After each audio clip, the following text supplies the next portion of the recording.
और इसी तरह से 3 स्प्रे ले लो खाली बस, बाकी तुमको जो कुछ करना है वो कर लो।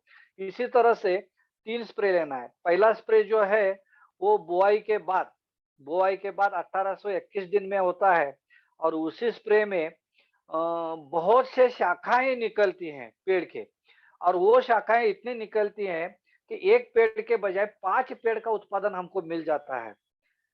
2 नंबर का स्प्रे है वो फ्लावरिंग स्टेज में 40 से 45 दिन में वो स्प्रे लेना है। 40 से 45 फर्स्ट स्प्रे जो है अपना स्टार्ट और ग्रो अप, वो 200 एमएल 100 लीटर पानी में मिला के उसका स्प्रे करना है। नंबर 2 फ्लावरिंग स्टेज में करना है। 40 से 45 दिन के बीच में 2 नंबर का स्प्रे करना है। वो स्प्रे से क्या होता है, मादा फूल जो होते हैं, मादा फूलों की संख्या बहुत होती है। जनरली क्या होता है सोयाबीन में, बस हर एक फूल का रूपांतर, हर एक फूल का कन्वर्जन फली में नहीं होता। इसीलिए बस 60 टू 19%, 16 से 19% इतना ही फली में रूपांतर होता है और इसलिए ज्यादा से ज्यादा उसका फली में रूपांतर होने के लिए अपना मिड पिक और ग्रो अप उसके साथ टाटा सोल्यूबर लेना है और ये 250 एमएल और टाटा सोल्यूबर 100 ग्राम का 100 लीटर पानी में मिला के यदि स्प्रे किया तो इतना मादा फलों की संख्या बढ़ती है और हर फली 70% फली जो उसकी आती है वो 3 दाने वाली होती है, 2 दाने वाली नहीं, 3 दाने वाली होती है। 30% 2 दाने वाले होते हैं और यहाँ भी उत्पादन बहुत बढ़ता है। और आखिरी तीसरा स्प्रे जो है वो 60 से 70 दिन के बीच में करना है।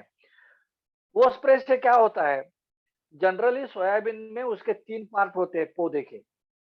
एक पिछला निचला हिस्सा होता है, एक बीच वाला और एक ऊपर वाला।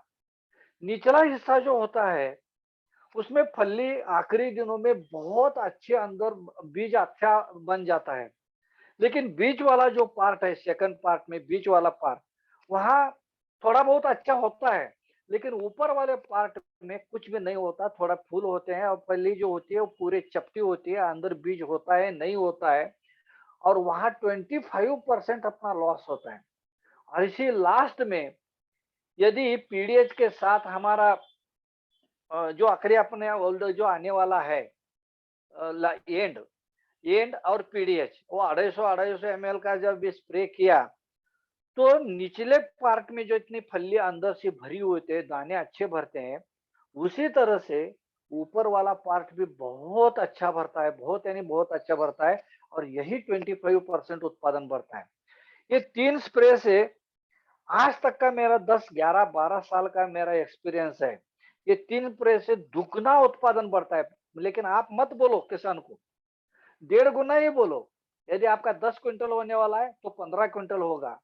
यदि आपका 12 क्विंटल होने वाला है तो 16 होगा, 8 होने वाला है तो 12 होगा।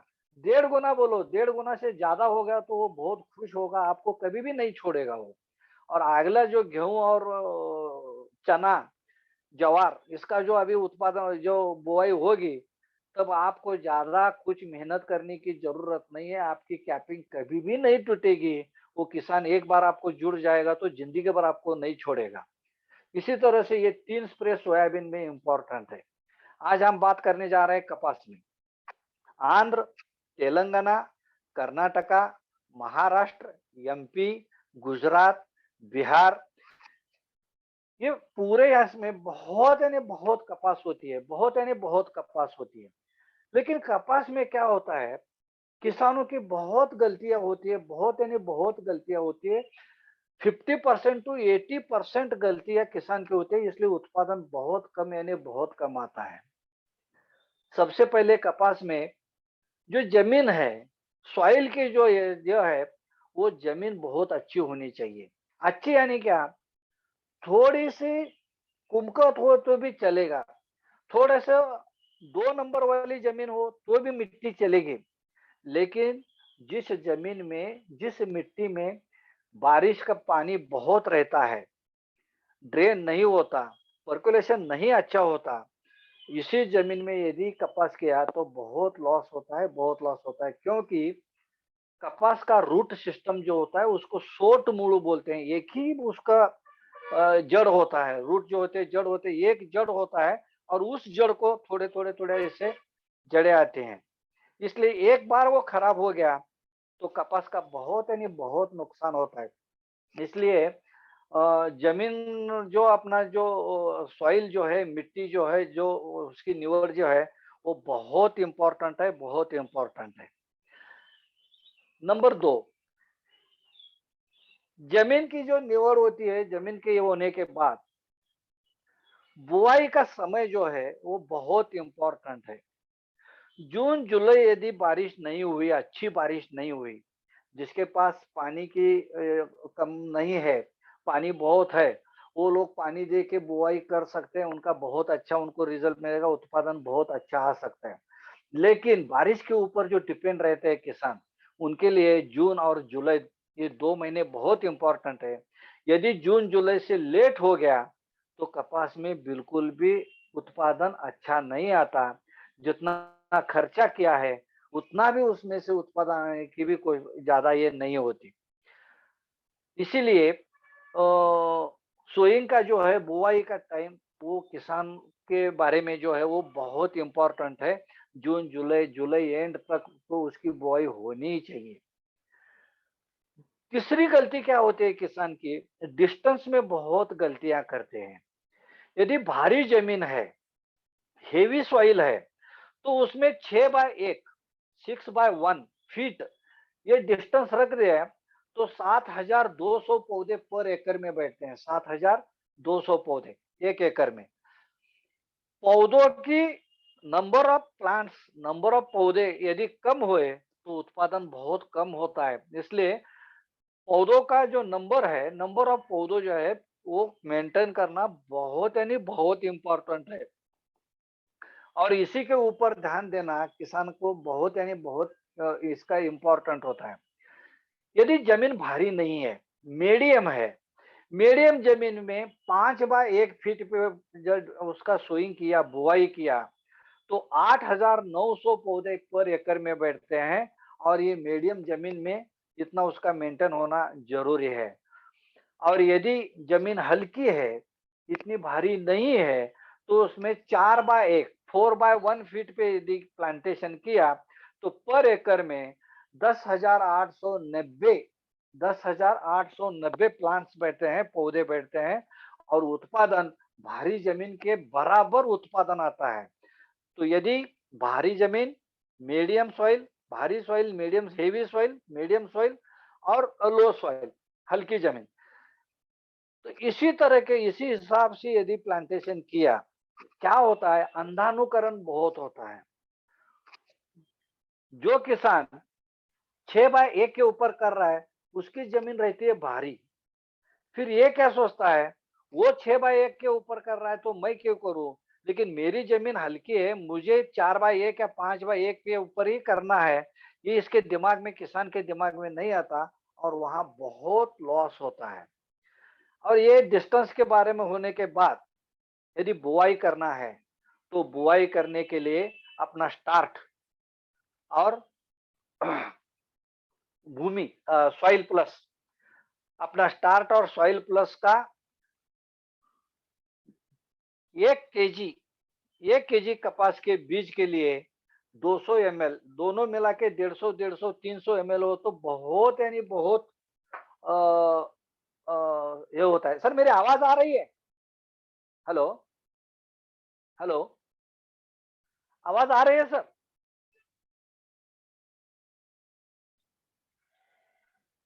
हेलो। सर आ रही कंटिन्यू करिए, आ रही है सर। ओके, ओके, हाँ लाइट गई है, यहाँ की करंट गया है।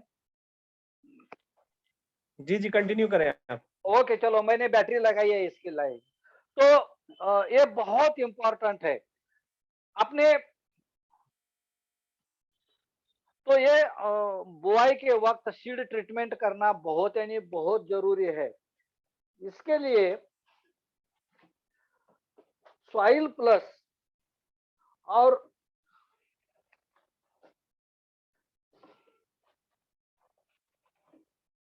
स्टार्ट, सॉइल प्लस और स्टार्ट 150 150 ml यदि 10 से 15 केजी सीड को लगा दिया है, तो ये स्टार्ट यानी कि अपना डीएपी है, लिक्विड डीएपी। ये लिक्विड डीएपी है, तो ये लिक्विड डीएपी बीज के अंदर जाता है। और यदि स्टार्ट और अपना सॉइल प्लस का यदि बीज प्रक्रिया किया, सीड ट्रीटमेंट किया, तो अलग से केमिकल डीएपी की बुआई करने की जरूरत बिल्कुल नहीं है। और किसान के कम से कम बुआई के वक्त 1,500 से 1200 से 1300 रुपए की बचत हो जाती है। और ये किसान को बोलना बहुत जरूरी है। बुआई यानी बुआई के वक्त सीड ट्रीटमेंट हो गया, बुआई अच्छी तरह से हो गई। बुआई होने के बाद जब बीज उगता है, अच्छी तरह से आता है, तो पौधों का कम से कम 18-20 दिन के बाद थोड़ा पौधे मर जाते हैं। और उसका कारण है फ्यूजारियम विल्ट फंगस। और यदि ऐसा होने लगा, तो इसके बाजार में कौन सी ही ऐसी दवा नहीं है कि ये मरने से बचा सकते हैं। एक ही दवा है, और वो है ट्राइकोडर्मा वरिडे। ये ट्राइकोडर्मा बाजार में मिलता है। इसमें बैक्टीरिया होते हैं, और यदि उसका ट्रेंचिंग किया ट्राइकोडर्मा का, तो आपका एक ही पौधा नहीं मरेगा। ये बहुत यानी बहुत इंपॉर्टेंट है। इसकी वजह क्या है? किसान गोबर खाद डालते हैं, पूरा डिकम्पोज हुआ हुआ गोबर खाद वो डालते ही नहीं है जमीन में। तो पूरा 50% डिकम्पोज हुआ है, अभी 50% डिकम्पोज होने वाला है, ऐसे स्टेज में ही वो डालते हैं। और उसका नतीजा ऐसा होता है कि इसके ऊपर फ्यूजारियम विल्ट का फंगस बहुत जल्द यानी बहुत जल्द डेवलप होता है, और वो पौधों को खराब करता है, पौधों को मार देता है। और इसीलिए ये ट्राइकोडर्मा का ट्रेंचिंग यदि किया, तो आपका एक ही पौधा नहीं मरेगा। बाद में क्या है, तो यदि वातावरण बहुत अच्छा है, क्लाइमेट बहुत अच्छा है, क्लाउडी है, कभी धूप आती है, कभी क्लाउडी है, कभी बारिश आती है, तो ऐसे इसमें पौधे बहुत यानी बहुत अनाज खुद तैयार करते हैं।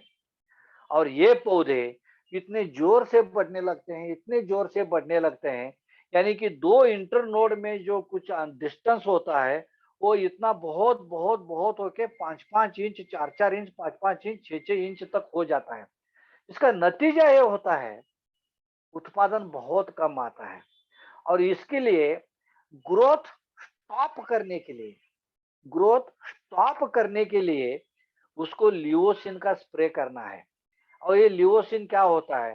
ये 72 आवर्स के लिए पौधों का जो ग्रोथ होता है वो जगह पे स्टॉप कर देता है। और जगह पे स्टॉप करने के बाद वो इंटरनोड में जो डिस्टेंस बहुत ज्यादा होता है वो बिल्कुल कम हो जाता है, ब्रांचेस बहुत आते हैं, और हर एक पत्ते को हर एक फूल निकलता है, ब्रांचेस ज्यादा होते हैं, और उत्पादन बढ़ता है। तो इसको ग्रामीण भाषा में या किसान के भाषा में बोलते हैं, ये पौधा मस्ती के ऊपर जाना। पौधा मस्ती के ऊपर जाना बोलता है किसान, बोलते हैं पौधा बहुत मस्ती के ऊपर जा रहा है, फसल मस्ती के ऊपर जा रही है। ऐसा वक्त आ गया तो उनको आप सजेशन करो, लिवोसिन का एक स्प्रे दे दो, बस 0.5 ml पर लीटर, 100 लीटर पानी में 50 ml लिवोसिन डाल के स्प्रे करो। 72 आवर्स के लिए उसका ग्रोथ जो है वो स्टॉप हो जाएगा। स्टॉप होने के बाद ब्रांचेस बहुत आएंगे, और इंटरनोड जो रहते हैं उसका डिस्टेंस है वो कम हो जाता है, और उत्पादन बहुत बढ़ जाता है। ये हुआ वार्ग का। बाद में क्या होता है, फ्लावरिंग शुरू होने के बाद उसको जो कैरी बोलते हैं, कोई उसको बोंड बोलते हैं, कोई बॉल बोलते हैं, और कपास का। तो ये जब आता है, उसी वक्त यदि बारिश बहुत होती है, तो पत्ते लाल कलर के होने लगते हैं, रेड कलर के होने लगते हैं। किसान इधर उधर घूमता है, जो बाहर बेचने वाले स्टोर वाले जो रहते हैं, कृषि सेवा केंद्र वाले, तो उनके पास जाते हैं, वो कुछ भी देते हैं तो ये स्प्रे करते हैं। एक हमेशा ध्यान रखना, उसको किसान बोलते हैं लाल्या रोग, लाल्या। ये रोग नहीं है, ये कीड़ नहीं है। ये लाल्या जो है, ये लाल्या एक विकृति है। विकृति यानी क्या? मैग्नीशियम की डिफिशियंसी हो गई, न्यूट्रिशंस की डिफिशियंसी हो गई, और ज्यादा से ज्यादा न्यूट्रिएंट्स में मैग्नीशियम की डिफिशियंसी हो गई, ये लाल्या आता है। जो पत्ता रहता है, पत्ते का जो ऊपर का जो टिप है, ये टिप के ऊपर यहाँ पे पीला पड़ जाता है।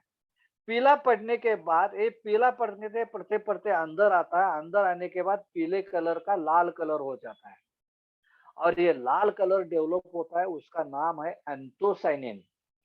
या एंथोसाइनिन जितना डेवलप होगा, वो एंथोसाइनिन का कलर लाल रहता है, और एंथोसाइनिन उसमें डेवलप होने के बाद पत्ता लाल होता है, लाल होने के बाद वो सूख के गिर जाता है, और पूरा का पूरा पेड़ लाल कलर होके वो पूरा पीला होता है, और सूख के पूरा पौधा सूख जाता है। ये बहुत यानी बहुत प्रॉब्लम, बड़ा प्रॉब्लम किसान के पास है। लेकिन इसकी वजह क्या है, ये कोई नहीं देखता। और इसकी वजह ऐसी है कि कपास में कपास हर साल उसी में ही कपास में कपास जो लोग करते हैं, उस प्लॉट में, उस खेती में ये लाल्या रोग का बहुत प्रॉब्लम होता है। एक नंबर दो, न्यूट्रिशियस डिफिशियंसी, मैग्नीशियम की डिफिशियंसी यदि हो गई तो समझो कि लाल्या रोग आ गया। बाद में जहां पे पानी रहता है, बारिश होने के बाद कपास के फील्ड में यदि पानी बहुत रहता है और जल्दी ड्रेन नहीं होता, वो पानी ड्रेन नहीं होता, वही रहता है, और पानी धीरे धीरे धीरे सूखने लगता है, और सूखने के बाद जो जमीन होती है वो कीचड़ जैसी वैसी रहती है। उसी जमीन में लाल्या बहुत यानी बहुत होता है, बहुत यानी बहुत आता है। इसलिए जहां जिस जमीन में पानी रहता है, वो पानी बाहर निकाल देना ये बहुत जरूरी है। और जैसे स्लोप जिधर है उधर से पानी बाहर निकाल दे दो, आपके फील्ड में लाल्या नहीं होगा। फ्लावरिंग शुरू होने के बाद हर 12 से 15 दिन में, 12 से 15 दिन में, 15 से 20 दिन में एक मैग्नीशियम, पिक और ग्रो अप, ये तीनों का एक स्प्रे होना है। मैंने अभी शेड्यूल शुरू किया है। मैंने कल आज ही माननीय आदरणीय हमारे सीएमडी सर और सम्माननीय माननीय हमारे प्रताप सर जी, इनको मैंने प्रोडक्ट की एक नई पीपीटी भेज दी है आज, वो सभी आप लोगों को मिल जाएगी। सोयाबीन की पीपीटी मैंने अभी रेडी की है।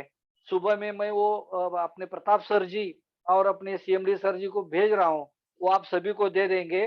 कल रात तक कपास का पूरा पीपीटी तैयार हो जाएगा, और कपास की पीपीटी तैयार होने के बाद कल रात तक, वो कल शाम को 5-6 बजे तक आपको सभी लोगों को वो मिल जाएगा।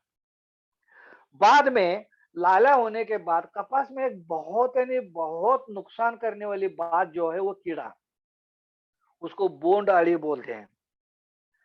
महाराष्ट्र में 3-4 साल के पहले बोंड अळी का बहुत यानी बहुत प्रॉब्लम हुआ था, और मैंने महाबलेश्वर में जिक्र किया था। महाबलेश्वर में आप सभी लोगों को बोल दिया था ब्रह्मास्त्र, और जिन जिन किसानों ने ब्रह्मास्त्र का यूज किया था उनके खेती में एक भी नहीं कीड़ा हुआ था। ये बहुत यानी बहुत गौरवशाली बात है। और इसीलिए अपना हंट जो है वो इतना बहुत बड़ा काम करता है, इतना बड़े तरीके से काम करता है। कपास में कीड़े का बहुत यानी तकलीफ होती है, कीड़े की बहुत तकलीफ होती है। इसीलिए देसी गाय का गोमूत्र 250 ml, देसी गाय का गोमूत्र 250 ml। नंबर दो, नीम तेल 5000 या 10,000 ppm का नीम तेल 100 ml। अपना हंट जो है 125 ml, और एक बार क्लोरो 50 ml डालो, 150 ml। ये 100 लीटर पानी में मिलाओ, और 100 लीटर पानी में मिला के यदि आपने स्प्रे किया तो आपके कपास के फील्ड हो या कौन सी ही फसल रहने दो, उसमें एक भी कीड़ा नहीं होगा, मैं गारंटी देता हूँ। फिर ये स्प्रे कब करना है? कभी भी नहीं करना। ये खाली अमावस्या और पूर्णिमा, अमावस्या और पूर्णिमा, ये 2 ही दिन करना है। और ये 2 दिन में आप यदि ये स्प्रे किया तो आपके जब फसल में एक भी नहीं कीड़ा होगा। ये कीड़ा व्यवस्थापन हो गया, रोग का व्यवस्थापन हो गया, बुआई का बाद हो गया, अब ये है फसल अच्छे आने के लिए क्या करना है। यदि फसल अच्छी आनी है, फ्लावरिंग अच्छा आना है और शाखाएं अच्छी आनी है, फ्लावरिंग बहुत अच्छा आना है और कैरी बहुत बड़ी और अच्छी जब निकलना है, उसको बोंड बोलते हैं। तो उसके लिए हर 15 से 20 दिन में हर 15 से 20 दिन में एक स्प्रे जो है, स्टार्ट ग्रो अप बचपन में देना है। स्टार्ट और ग्रो अप बचपन में देना है। पिक और ग्रो अप जवानी में देना है और एंड और पीडीएच ये बुढ़ापे में देना है। ये खत का व्यवस्थापन अच्छी तरह से आपने किया, हर एक 15-20 दिन में एक स्प्रे लेना है बस। स्टोरेज बहुत अच्छा होता है, पौधा बहुत हेल्दी रहता है और इसमें उत्पादन बहुत अच्छा आता है। ये 2-3 साल में जिन जिन किसानों ने अपना टेक्निक यूज कर रहे हैं, तो ये बहुत किसान खुश हैं। उनके फोन आते हैं, उनके मैसेज आते हैं, उनको फोटोग्राफ्स भेज देते हैं, बहुत खुश हैं।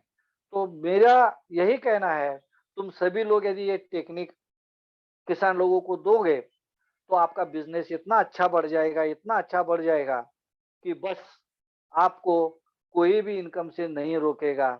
यही इसमें ये है। और लास्ट में जो है कपास की क्वालिटी, यदि कपास की क्वालिटी आपको अच्छी होनी चाहिए, तो कपास का जो कैरी रहती है, जो बोंड बोलते हैं, बॉल है, वो जब फूटने का वक्त आता है, कई कई जगह पे वो फूटना शुरू हुआ है, ओपन हो रहे हैं बॉल, उसी वक्त अपना एंड और पीडीएच का स्प्रे जारी रखो, 2 या 3 स्प्रे रखो। इतनी बहुत बढ़िया क्वालिटी आती है। कपास का कलर बहुत सफेद और ऐसा लस्टर वाला कपास आता है और इसका उत्पादन बहुत अच्छा आके रेट भी बहुत अच्छा मिलता है। और इसी तरह से कपास में आप सभी किसान लोगों को सजेशन देने शुरू करो, आपका उत्पादन बहुत अच्छा आएगा, बहुत बढ़िया मिल जाएगा। भाइयों, किसी को कुछ पूछना है कपास के बारे में या सोयाबीन के बारे में पूछ लो। अगले सोमवार हम गन्ना या शुगर केन या आपका कुछ सजेशन है, जो भी आप क्रॉप बोलो, जो भी फसल बोलो, उसके ऊपर लेंगे। किसी को धान चाहिए तो अगले सोमवार हम धान के ऊपर भी बोल सकते हैं। आपको जो चाहिए वो आप बोल दो, उसी के ऊपर हम ले लेंगे।